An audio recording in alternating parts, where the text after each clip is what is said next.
Hello, good afternoon. Biomechanics of knee and ACL injuries. Today's topic is biomechanics of knee and ACL injuries. We have this topic for last many months. So today we will discuss about this. I am Dr. Parvez Ahmad Rishi. I am not associated with any organization or any department or anybody. I don't represent any department or any institution. I am sitting at my home and I am an individual person. I am interested in this.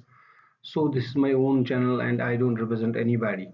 I am not associated with any group or any society or anybody, and I am not a renowned medical teacher, and I am not taking aid from anybody, and I don't accept money from anybody. It is just my hobby to present videos online for teaching purposes. We don't leave your number in the comments because then there are some hackers. They will hack your mobile and they will call you and ask for money and just con you. So don't leave your comments. If you just leave a comment and I will contact you or I will give my number to you. Thank you very much. Anatomy of knee. The knee is comprised of two joints. One is tibiofemoral joint and another is patellofemoral joint. Patellofemoral articulation function and transmits tensile forces generated by the quadriceps to the patellar tendon. Increases lever arm of the extensor mechanism. Stability of the patellofemoral articulation. Passive restraints medical patellofemoral ligaments 60% of the total restraining force. Medical patellomeniscal ligaments, medial patellomPL, and 13% of total restraining force. Lateral retinaculum 10% of total restraining force. So we have dynamic restraint, it is quadriceps muscle. Now we have tibiofemoral articulation between tibia and femoral. The function is transmission of body weight from femur to tibia. Biomechanics, what is the biomechanics behind that? Tibiofemoral joint reaction force 3 into body weight with walking and 4 into body weight with climbing. Motion in straight plane. Range of motion is 3 degrees of hyperextension to 155 degrees of flexion. Thigh calf contact is usually the limiting factor to full flexion. Normal gait requires a roam from 0 to 70 degrees. Extended knee. So this is the extended knee. We can see this is the bent knee. Now this is the bent knee, not back movement, roll back movement. So this is a roll back movement of femur on tibia. This is contact point here. This is the contact point. It is on this side and it is on this posterior cruciate ligament. This is the posterior cruciate ligament. Contact point posterior. These things we will discuss in the coming slides. Why these things are important? Why this posterior cruciate ligament known as PCL? What is the significance of roll back movement? What is the significance of bent knee, extended knee? We will discuss in the coming slides. Because of disparity between the length of articular surface of the femoral condyle and the tibial condyles, two types of motion during flexion and extension are produced. The knee thus possesses features characteristic of both ginglymus hinge joint and a trochoid pivot joint articulation. The joint permits flexion and extension in the sagittal plane and some degrees of internal and external rotation when the joint is flexed. No rotation is possible when the knee is in full extension.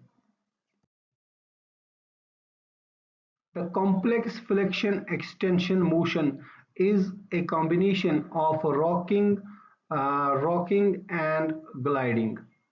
The rocking motion is demonstrated in the first 20 degrees of flexion, after which the motion becomes predominantly of the gliding type. The transition from one form of motion to other is gradual but progressive. The rocking motion is the first 20 degrees of flexion better meets the requirement from stability of the knee in the relatively extended position, whereas the gliding motion as the joint unwinds permits more freedom for rotation. Natural deflection outward of the tibia on the femur at the knee joint produces greater weight-bearing stresses on the lateral femoral condyle than on the medial condyle. But because the medial condyle of the femur is prolonged farther towards that than the lateral condyle, the vertical axis of rotation falls in the plane near the medial condyle. During rotatory movement, the medial condyle describes a smaller arc than the lateral condyle. So this is 180 degrees and this is minus 10 degree when we raise it, and now when we bend it, it is 10 plus 10 degrees. Then here it reaches 45, it reaches 90, 155. That is how the rotation occurs. Now, movement of femur relative to the tibia during flexion, showing contact point generated by combination of rolling and gliding. This represents true physiological action of tibiofemoral joint. The configuration of osseous structures and the tension of supporting ligaments and the menisci allow no rotatory motion in the fully extended position. As flexion is initiated, the capsule and collateral ligaments as well as the cruciate ligaments become less tense, allowing rotatory movements that progress increasingly as flexion increases from 0 to 90 degrees. Rotation ranges from 5 to 25 degrees with individual variation, internal rotation always being greater than the external rotation. The anchorage of medial meniscus permits less mobility than the lateral meniscus, possibly explaining why injuries are more common to the medial meniscus than the lateral meniscus. The action of popliteus muscle laterally and the semimembranous muscle medially, retracting the menisci posteriorly, also helps prevent the menisci from becoming entrapped during movement of the knee. The menisci are described as moving with the femora condyles with flexion and extension, but moving with the tibia with rotatory movement. Flexors of knee: semitendinous, semimembranous, biceps femoris, sartorius, gracilis, popliteus, and gastrocnemius. These are flexors of the knee. They flex the knee. Knee extensors are rectus femoris, vastus intermedius, vastus medialis, vastus lateralis, and sartorius. ACL. Anterior cruciate ligament is composed of longitudinally oriented bundles of collagen tissue arranged in fascicular subunit within larger functional bands. The ligament is surrounded by synovium, thus making it extrasynovial. Posterior-medial part of the lateral femoral condyle. Insertion: the tibial plateau medial to the insertion of the anterior horn of the lateral meniscus in a depressed area anterolateral to the anterior tibial spine. The primary blood supply to the ligament is from middle geniculate artery. So what it is from the middle geniculate artery. The posterior arcuate nerve A branch of tibial nerve innervates the anterior cruciate ligament. So primary blood supply is from middle geniculate artery and the nerve is anterior cruciate. Nerve to anterior cruciate ligament is posterior auricular nerve. ACL is composed of two principal parts: small anteromedial, small anterior, the small one, that is the anterior cruciate ligament. This is anterior cruciate ligament, articular cartilage, femur. This is medial collateral ligament. Okay. Clinical larger bulky posterolateral portion. Anteromedial bundle is tight in flexion and the posterolateral bundle is tight in extension. In extension, both bundles are parallel. In flexion, both bundles are crossed.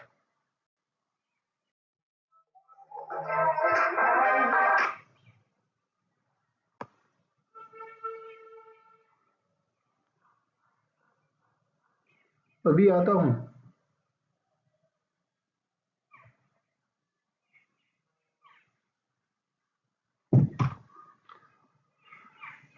Selective sectioning of the anterior cruciate ligament has shown that the anteromedial band is tight in flexion, providing the primary restraint, whereas the posteromedial bulky portion of this ligament is tight in extension.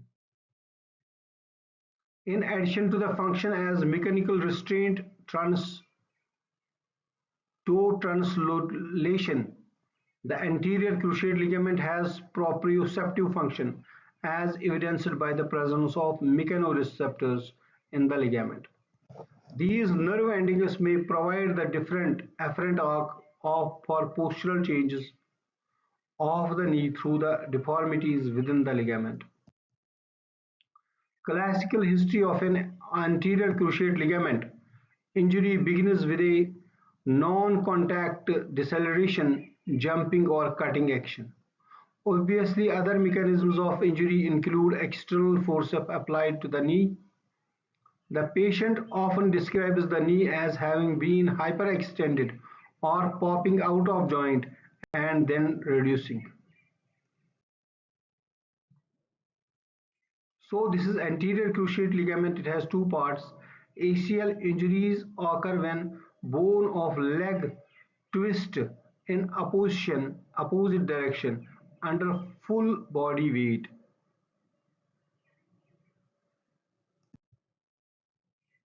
Grade 1 sprains. The ligament is mildly damaged. It has been lightly stretched but is still able to keep the knee joint stable. Grade 2 sprain. The ligament is stretched to the point where it becomes loose. This is often referred to as partial tear of the ligament.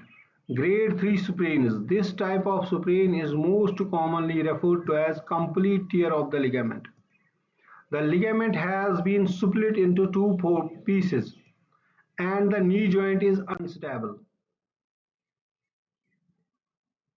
Anterior drawer test. So here on the anterior drawer test you can see the force we try to pull the leg. Pull the leg at 90 degrees, angle is 90 degrees. We have sat on this foot and we are foot stabilized and here we are trying to pull it. This is anterior drawer test.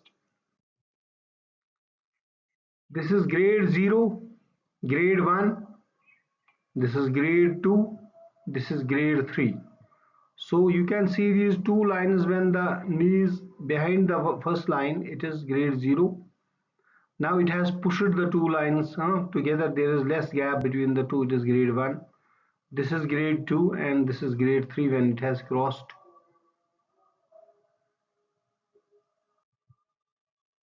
Lachman test. We have the angle of the leg is 20 degree to 30 degrees. With one hand we push towards the ground and with another hand we push outside and we try to see the laxity of this ligament. Lachman test grades of stability. 1 into 0 to 5 mm more displacement than the normal side, 2 plus 5 to 10 mm, or 3 plus greater than 10 mm. Pivot shift test used to determine anterolateral rotatory instability. Position stats with knee extended and leg internally rotated. Thigh and knee are then flexed with valgus stress applied to the knee. Reduction of tibial plateau producing a chunk is a positive sign. Plain radiograph often are normal. However, a tibial eminence fracture indicates an avulsion of the tibial attachment of anterior cruciate ligament. The second fracture or avulsion fracture of the lateral capsule is pathognomic of an anterior cruciate ligament tear. MRI is the most helpful diagnostic radiographic technique. The reported accuracy for detecting tears of the anterior cruciate ligament has ranged from 70% to 100%. Because the anterior cruciate ligament crosses the knee joint at a slightly oblique angle, the complete ligament rarely is captured in its entirety by a single MRI in the true sagittal plane. Normal ACL and torn ACL, distant ligament fibers, and here we have no ligament fibers. Treatment is non-operative management, repair of the anterior cruciate ligament, either isolated or with augmentation, and reconstruction with either autograft or allograft tissue or synthetics. So the treatment is non-operative treatment, and one is non-operative, another is repair of anterior cruciate ligament, that is operative treatment. We can use isolated or with augmentation and reconstruct either the autograft or the allograft tissue or synthetic tissue. Non-surgical management of is indicated in patients with partial tear and no instability symptoms, complete tear and no symptoms of knee instability, who do light manual work and live sedentary lifestyle, whose growth plates are still open. Example, children. Timing of surgery: swelling in the knee must go down to where near normal level. Range of motion: bending and straightening of the injured knee must be nearly equal to the uninjured knee. Good quadriceps muscle strength must be present. Usually it takes a couple of weeks after injury before ACL reconstruction can be performed. The presence of any associated injuries to the knee joint involving cartilage, meniscus, or other ligaments may change the time frame for surgery. ACL tears are not usually repaired using suture to sew it back together, because repaired ACL have generally been shown to fall over time. Therefore, the torn ACL is generally replaced by a substitute graft made of tendon. Graft used is autograft patellar tendon, hamstring tendon, or quadriceps tendon. Allograft is patellar tendon, Achilles tendon, semitendinous and gracilis or posterior tibialis tendon. Patellar tendon autograft: the middle third of the patellar tendon of the patient along with a bone plug from the shin and patella is used in the patellar tendon autograft, occasionally referred to by some Surgeons as the gold standard for ACL reconstruction, recommended for high demand athletes and patients whose jobs do not require a significant amount of kneeling. kneeling. In studies compare outcome of ACL reconstruction, that rate or graft failure was lower in patellar tendon group. This is bone block and this is bone block. Patellar tendon graft. The disadvantages of patellar tendon autograft are post-operative patellofemoral pain, pain with kneeing, increased risk of post-operative stiffness, risk of patellar fracture, quadriceps weakness, persistent tendon defect. Hamstring tendon autograft. Semitendinous hamstring tendon on the inner side of the knee is used in creating the hamstring tendon autograft for ACL reconstruction. Some use an additional tendon, the gracilis, which is attached below the knee in the same area. This creates a 2 or 4 stranded tendon graft. Hamstring.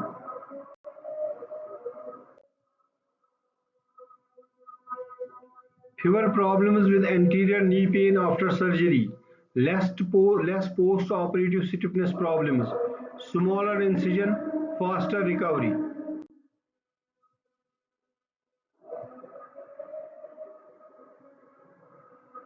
The graft function may be limited by the strength and type of fixation in the bone tunnels, as the graft does not have bone plugs. Quadriceps tendon autograft. The quadriceps tendon autograft is often used for patients who have already failed ACL reconstruction. Middle third of the patient's quadriceps tendon and a bone plug from the upper end of patella are used. Bone block, quadriceps tendon. Anatomical ACL reconstruction. Every person is different. Some people are short, others are tall. Similarly, each person has a different size of ACL. In order to properly reconstruct the ACL, it is important to reproduce each person's individual anatomy. The goal of anatomical ACL reconstruction are to restore 60 to 80% of normal ACL anatomy, regain stability, and return injury activity level, pre-injury activity level, maintain long-term knee health. In a double bundle ACL reconstruction, ACL is restored using two bundles. Just like the normal ACL, there will be an AM and PL bundle. Failures. So the failures are sometimes expected. This is a quotation, just take a screenshot and you can view it. Thanks a lot.